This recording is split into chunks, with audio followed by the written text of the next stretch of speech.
All right, maybe I'm looking for crap to do, and I do have stuff to do. I don't need extra stuff. Let's unplug this bad boy. Because when I fixed this outlet just now, for some reason this didn't come on. And, well, there's nothing wrong with this thing. But since I have it apart, I might as well make a useful video out of it. Basically, the pressure wasn't low enough to trigger the unit to turn on. So I popped the valve. I'm not gonna do it now.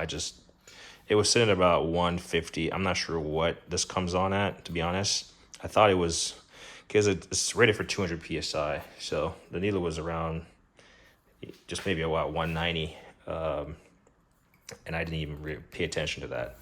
So I popped this to let out some of the air and then turn it on and it powered up. So let's just take a look at it. It's unplugged. It's not gonna do any harm. I've never looked inside this.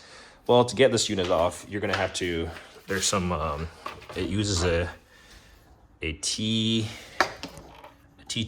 I don't really see on here, but it's a T20. You need a long one.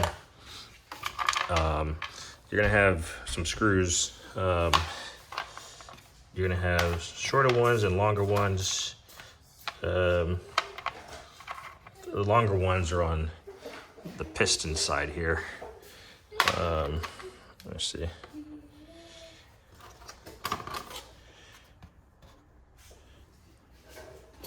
You can see one of them is still in there.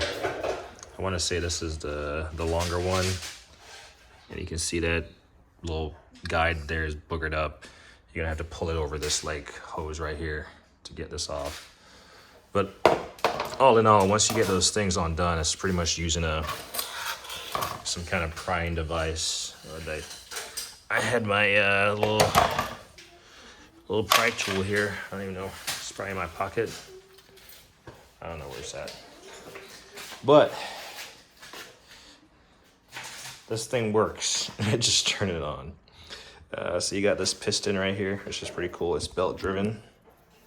You can see the piston going in and out. Turns a motor, turns a fan. You got I forgot what you call this thing, but with all the wires wrapped around. Alternator, I guess.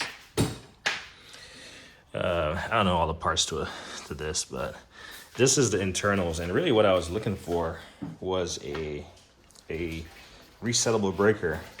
And it appears to me that this cover is on because it has the switch on it. The switch is on it, and then it has a little bit more hose and stuff. I didn't want to pull everything off because you can still see in the guts from this side. And so I didn't want to pull that off. But you can see it's a 2019. So I definitely got it after that. But there's not a resettable circuit breaker in here. So let's plug it on, and let's plug it in, sorry. And I'll show you that it's working. I don't know what the hell I was thinking, but just wasted my time. It's kind of neat looking inside there. We'll just turn it on briefly.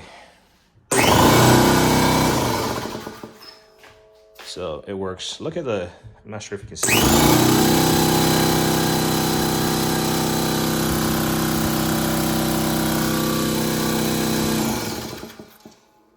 That, my friend, is a working air compressor.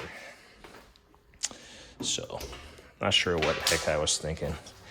If your air compressor is not working or you assume it's not working, just check and see if the pressure is low enough for it to like turn on. It's not going to turn on to overpressurize.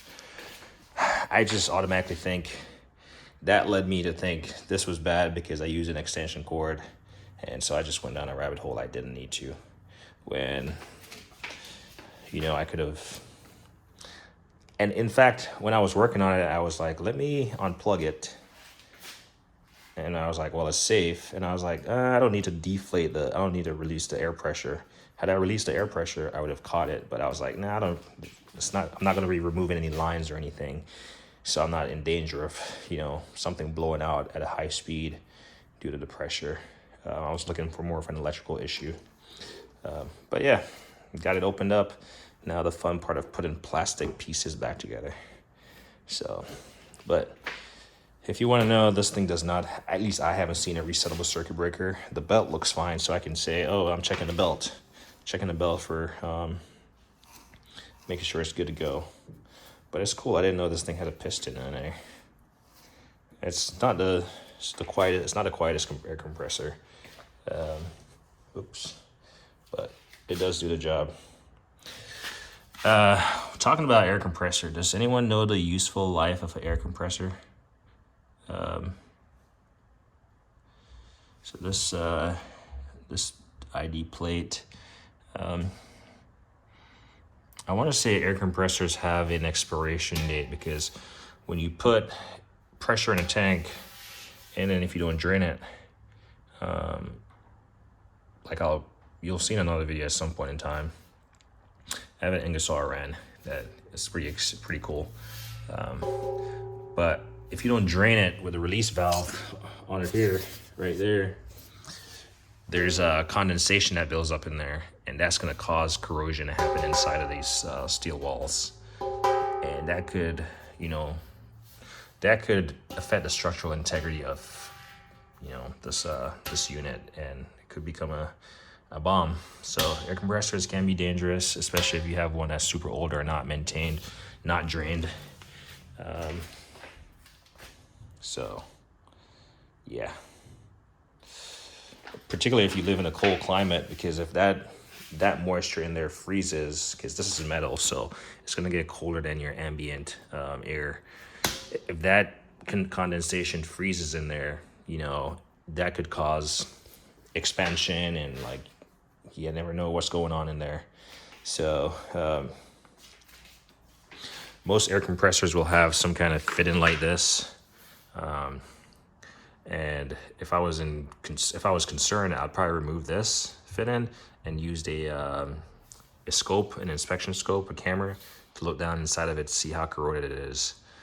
Like I have 3 compressors right now, that those are of concerns to me, and one had a lot of water and 2 had a lot of water in there. So I'm kind of curious if it wasn't, well, obviously it wasn't drained, but what kind of situation that is. In fact, one of them it's the one that lays on the side, and it's pretty big, and I'm kind of concerned because, yeah, I'll show you. But anyway, false alarm. There's nothing wrong with my air compressor. Kind of annoyed that I even pulled it apart, but gave you some nuggets of knowledge that I'm thinking about. And then what's crazy is that you have an air compressor, but the tire is deflated. So I'm gonna put some air in this, make sure it is, I don't really roll it around, but it has a Schrader valve here. How can you have an air compressor and it doesn't have air in the tire? So I'm gonna put some air in there, but I'm done putting back this buffoonery together. Anyway, false alarm, as me always say, like on anything.